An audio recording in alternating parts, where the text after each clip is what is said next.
지난 영상에 말했던 것처럼 성신여자대학교 살펴보려고 합니다.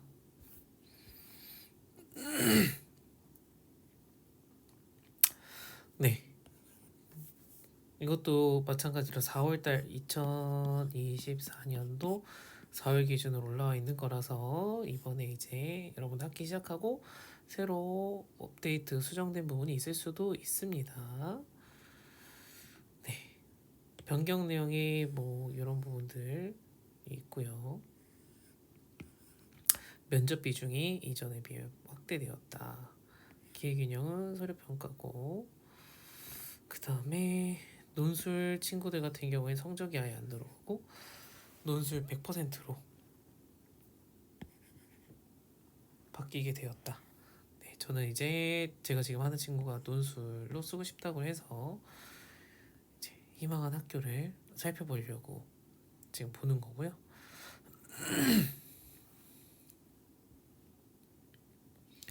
그래서 모집 인원이 전체 인원 대비 논술 인원이 얼마나 되는지 보시는 것도 중요할 것 같고, 논술 여기는 방금 비율이 안 나왔죠? 네, 몇 퍼센트의 비율의 인원들이 뽑는지 그런 것도 이제 보시면 좋겠습니다. 학생부 종합전형, 자기주도 인재전형 같은 경우에는 3배수 선발하네요. 3배수에 내가 들어가는지 보고 그 다음에 면접평가가 중요하겠네요. 비율이 40%니까 네, 면접에 자신 있는 친구들 같은 경우 하면 좋을 것 같아요. 장점은 지금 수능 최저도 없기 때문에 네, 서류 통과하고 면접 잘 보면, 뭐 쉽게 얘기하면 면접 잘 보면 합격이다 이렇게 할 수 있지만, 물론 이제 면접 준비가 쉽지는 않겠죠. 네, 다른 사람들 앞에서 이야기하는 것 자체가 쉽지는 않겠지만, 네, 일단은 긍정적인 부분은 수능 최저가 없기 때문에 네, 학생들이 선호할 수 있는 전형일 것 같다. 근데 늘 보면은 면접을 학생들이 싫어해가지고 확실히 면접은 좀 안 봤지만 경쟁률이 낮기도 하고 그랬었는데, 여기는 어떤지 이전 경쟁률 같은 것도 살펴보시고 이전에 면접이 있었는지 비율이 얼마나 되는지 이런 것도 보시면 좋겠습니다. 학생부 교과, 생기부 교과랑 출결로 전체 보고요. 수능 최저가 있네요. 4개 영역 중 7등급이네. 2개 합체. 그 다음에 탐구형에서는 한 과목만 반영하니까 7이면 굉장히 좋겠다라고 저는 생각을 했습니다. 7이면. 네, 근데 이따가 좀 말씀을 드릴게요. 네, 논술 우수자 전형도 2개 영역 합이 7등급인데 네, 상위 1등급 탐구 영역에서는 상위 한 과목만.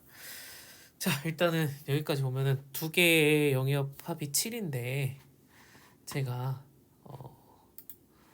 전년도 이제 논술도 지원 자격, 그러니까 수능 최저를 봤는데 이전에도 2개 합 맞겠니? 2개 똑같았어요. 7이었는데 경쟁률이 어땠었냐면, 경쟁률이 보면은 뭐 인문으로 기준으로 하겠습니다. 뭐 25대 1 정도 되었는데, 제가 볼 때 25대 1 정도 되었는데 문과 계열이, 근데 실제 경쟁률이 있었습니다. 실제 경쟁률은 14대 지금 보니까 1에서 높은 데가 20대 1 정도거든요. 네, 근데 뭐 20대 1 나오는 지금 거기는 보면 33대 1이다. 자, 보면 이거 실제 경쟁률이라고 하는 거는 지금 수능을 봤는데 최저를 못 맞춘 거죠. 그죠? 인하대학교도 마찬가지, 다른 학교들 같은 경우에도 최저를 못 맞춰서 실제 경쟁률이라는 게 있었습니다. 네, 실제 경쟁률이라는 거. 그 실제 경쟁률이 그런 것 같습니다. 제가 방금 아까 인하대를 방금 좀 전에 언급했는데 최저가 없어요. 최저가 없는데 수능 이후에 봐서 다른 학교를 합격해서 접수는 했지만 공부를 안 하고 아예 안 오는 경우, 접수했지만 보러 안 오는 경우, 그 다음에 최저를 못 맞춰서 아예 그 경쟁 대상 자체가 안 되는, 그죠? 그런 게 있는 것 같습니다. 그래서 여기도 마찬가지로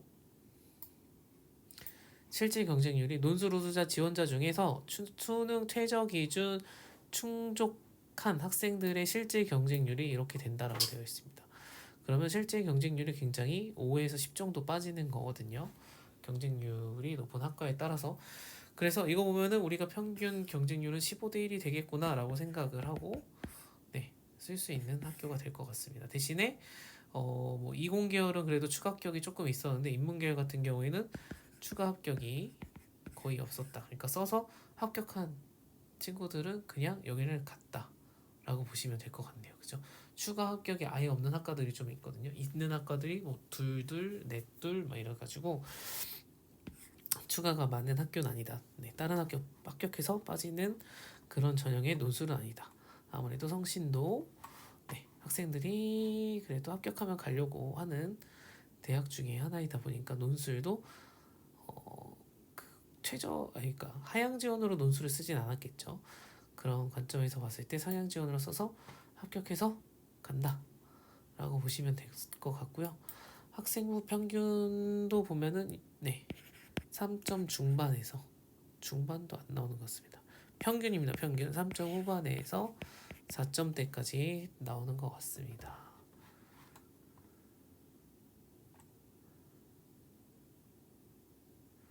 학생부 기준으로 말씀드렸습니다. 왜냐면 이거 전년도는 그 뭐지? 지금 올해 이번에 뽑을 때 논술 100인데 그때는 90에 플러스 10이었습니다. 그래서 이제 학생부 접수한 학생들의 그 뭐지 10%에 해당하는 환산 점수가 30점 만점으로 이렇게 들어갔던 것 같아요. 그래서 그 부분에 대한 점수도 나중에 여러분들이 홈페이지에 들어가서 보시면 확인하실 수 있고 제가 아마 그 학교마다 확정적으로 다시 이제 입학 전형이 확정돼서 다시 올라오면은 그때는 이전 합격 점수라든지 평균 점수라든지 이런 거를 또 추가적으로 살펴보는 영상을 찍을 것 같습니다. 저도 공부를 해야 되니까요. 네, 아무튼 그래서 현재 이런 점수를 봤을 때는 내신 평균이 3점 중반대의 친구들이 쓰는 학교라고 보시면 될 것 같고 3점 중반대이면서 경쟁률이 15대 1 정도가 나오는 네, 학교라고 보시는 게 네, 올바른 것 같습니다. 네, 이공계열 같은 경우에는 10대 1인 학과들도 꽤 있어요. 하나, 둘, 셋, 넷, 다섯, 여섯, 일곱, 여덟, 네, 그 정도인 학교들이 있어요. 그래서 경쟁률이 논술 전형인데 10대 1이면 굉장히 낮은 거잖아요. 물론 이제 시험 난이도라든지 그런 거에 대한 체감은 또 다를 수 있지만 어쨌든 실제 경쟁률이라는 게 있어서 우리가 그냥 눈에 보여지는 경쟁률보다는 낮다.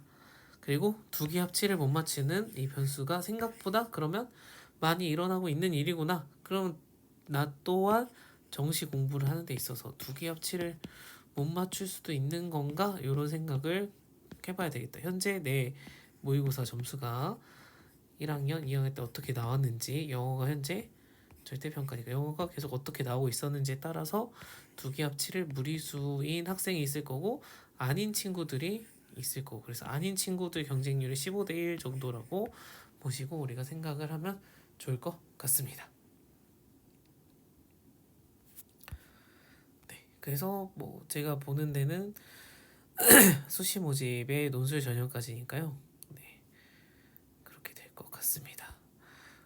그리고 수능 수시에서 지금 논술이 100%라서 논술로 상향 지원을 생각하시는 친구들에게는 굉장히 도전해 봄직한 학교가 되겠구나라고 생각이 들고요. 물론 이제 여러분들 논술고사가 언제 이루어지는지 그런 부분들도 확인을 하시고 하셔야 되겠다. 네, 그래서 논술고사나 그런 건 아직 나와 있지는 않아요. 논술고사가 언제인지 그런 건 나와 있지 않은데 여러분들이 전년도 또 그 전에 학교에서 논술고사를 언제 봤었는지 이런 날짜들 꼭 일정 확인하셔가지고 네, 그걸 고려한 입시 전략 1차 전략을 저는 2월 중에 이제 마무리로 세워두시고 가셨으면 좋겠다. 학기 중에는 여러분들 내신 공부만 하실 거잖아요, 그죠? 내신 공부 열심히 하면서 EBS 열심히 푸시고 하면서 공부하셔야 되니까 남은 2월달 기간 2, 3주를 알차게 다양한 입시 전략을 짜시는 시간을 가졌으면 좋겠다. 왜냐하면 학기 끝나고 여름방학 되면은 순차적으로 담임 선생님이랑 상담하고 원서 접수를 합니다. 원서 접수 기간 보이죠?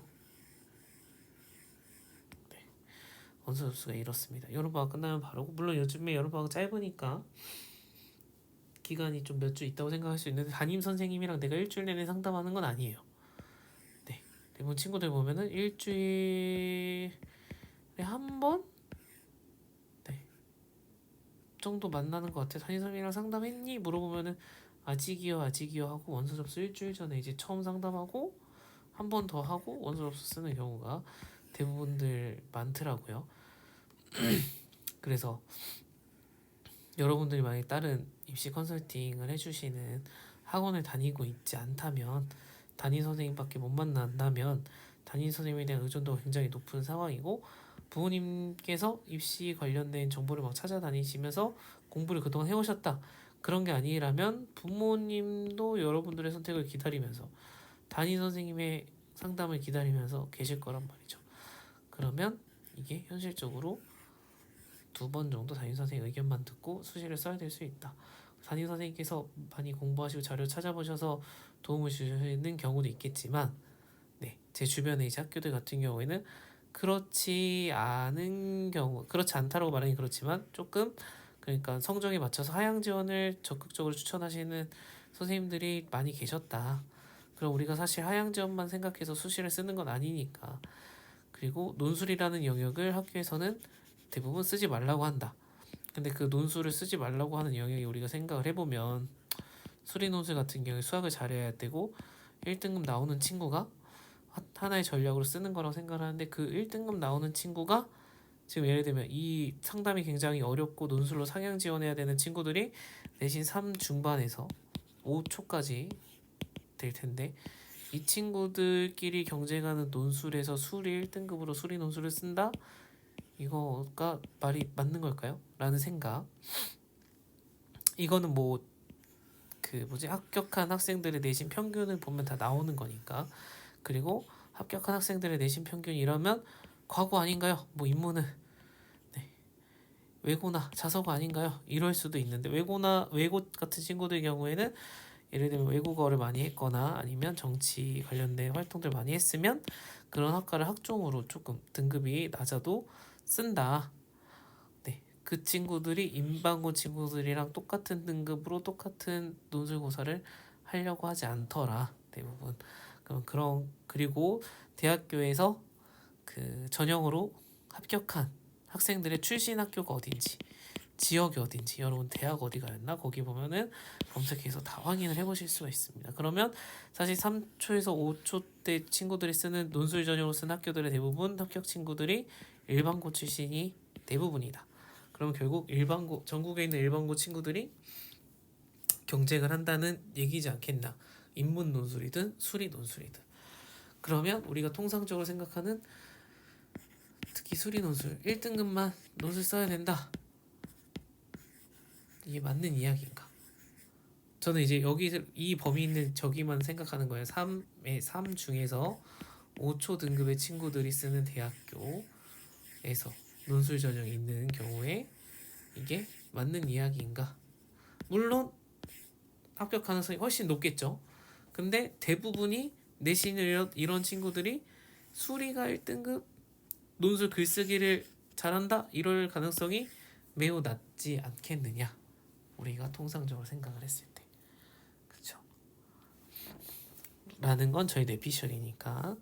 네, 아무튼 그래서 이런 부분에 대한 고민과 전략을 부모님들도 그렇고 고3 당사자인 분들도 그렇고, 네, 부모님들은 사실 자녀가 학기를 시작을 해도 계속 찾아보시면서 공부하시고, 이 입시 컨설팅, 저 입시 컨설팅 들어보시면서 비교해 보시면서 공통적으로 이야기하는 건 뭔가, 같은 자료를 보고 해석을 어떻게 하는가, 이런 부분들 네, 확인을 해보시면서 네, 아이가 이제 여름방학을 맞이하고 담임선생님과 상담을 기다리고 있을 때 아이하고 1차적으로 의논을 하고 이야기를 해줄 수 있도록 공부를 해두시는 시간이 필요하다고 생각을 하고 고3 여러분들은 만약에 지금 예를 들면 성신여대 성신여대 가면 좋겠다 하는 친구가 있다면 성신여대 방금 논술 합격 평균 점수랑 실질 그 경쟁률을 제가 말씀을 드렸잖아요.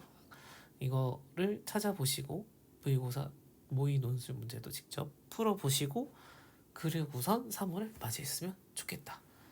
아시겠죠? 제발 해보지 않고 아 논술 어려워 이러고선 안 하시는 선택을 제발 안 했으면 좋겠다라는 겁니다. 그리고 저는 이공계 친구들에게도 인문 논술을 적극적으로 추천을 하는 사람으로서 이공계 지금 제가 이제 남학생도 있는데 이공계 갈 거래요. 이과예요. 근데 수리가 안 돼요. 응? 그럼 어떡해? 근데 내신 영어를 잘 봤으면 이번에 조금 좋았을 텐데 내신을 영어를 깎아먹어가지고 수학도 애매해서 뭐 인하대도 지금 쓸 수가 없어. 근데 정시를 한다. 수원수토도 생각이 잘 안 나. 근데 내신 대비해야 돼. 어떡하죠? 그죠? 근데 이 친구가 국어학원이나 공부를 한 적이 없어가지고 제가 논술 문제를 가지고 읽고 요약하는 거랑 글쓰기를 조금씩 해봤는데 글씨를 남학생들 예쁘게 잘 써. 원고직 하나네. 그리고 기본적인 요약까지는 해. 근데 시간이 오래 걸려서 그렇지. 근데 보니까 요약하는 시간이 오래 걸린다는 건 실제 모의고사 풀 때도 비문학 같은 거를 정독하는데 오래 걸리고 지문 파악하는데 조금 신중을 기한다고 해야 되나. 네, 그래서 정확하게 이 논술 기준으로 정확하게 분석은 하는데 우리 모의고사 기준으로 보면 빨리빨리 풀어야 되잖아요. 5분, 7분 컷에. 그러면 문제가 딱 봐도 시간이 부족해. 그러니까 모의고사 등급이 안 나와. 네. 그러면 수능 때는 나올까? 미친 듯이 지금 공부를 하고 있느냐? 아닌 거거든요. 네. 그래서 참 학생마다 개개인 뭐 상황이나 그런 거 다르고 본인이 1월 달부터 2월 달까지 얼마나 피나는 노력을 하고 있느냐에 따라서 다르겠지만 어쨌든 네, 쉽게 성적이 오르는 게 그런 일이 잘 일어나지 않고 오르기까지의 노력이 굉장히 험난하기 때문에 여러분들이 지금은 저는 현실적인 전략과 판단을 해야 되는 시점이라고 생각을 합니다. 그래서 그걸 도와줄 수 있도록 본인들이 공부를 많이 하셔야 된다라고 또 생각을 합니다. 그래서 오늘 영상은 여기까지 하고 마치도록 하겠습니다. 남은 기간 동안 꼭 수리 논술이든 인문 논술이든 약술형 논술이든 고려하고 계신 학생 여러분들 꼭 그 대학교에 모의 논술 다 올라와 있으니까 풀어보시고 학기를 맞이하시기 바랍니다. 오늘 영상 여기까지입니다.